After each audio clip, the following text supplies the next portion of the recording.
ranks as the greatest story ever told, doesn't it, really? The midnight exodus from Egypt with the people grabbing valuables from the Egyptians and slapping out their dough and putting it on their backs and going out in a hubbub and a crowd with their voices and their hands raised high. And it's not so long, actually, since we read that story in the Torah, and we're going to read it again this Shabbat morning. And a question, an appropriate question to ask, I suppose, is Manishtana. Well, what's different? We read it once, we tell it and we retell it again at the Sidarim. Why do we have to listen to it in synagogue as well? Wouldn't you think that we'd know it by now?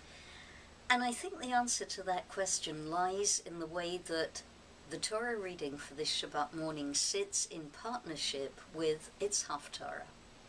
The Haftarah comes from the book of Joshua and tells us the story of the very first Passover that was celebrated in the ancient land of Israel, once Moses had died and the people had crossed the river Jordan under Joshua's leadership. And there are three things about that story that I think bring us a new dimension to Pesach. The first is that there was a mass circumcision.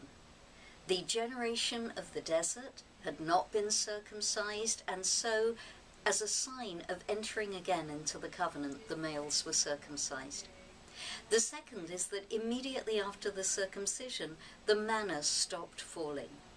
And the third is that right at the end of the Haftarah, there is a scene where Joshua meets an angel who tells him, in words that we've heard before, to take off his shoes because he's standing on holy ground. The circumcision is an irrevocable change.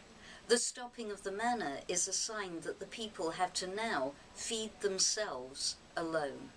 The taking off of the shoes is a repetition of that scene with Moses, of holy ground. And so that, in a way, is what I wish us for this Pesach, the lesson of this morning's Torah and Haftarah. That there are things that change forever, that we shake off our slaveries, that we become greater than ourselves. But there are things also that we keep hold of, like the knowledge that we stand on holy ground. Shabbat Shalom, Chag Sameach, that was your Torah in 2.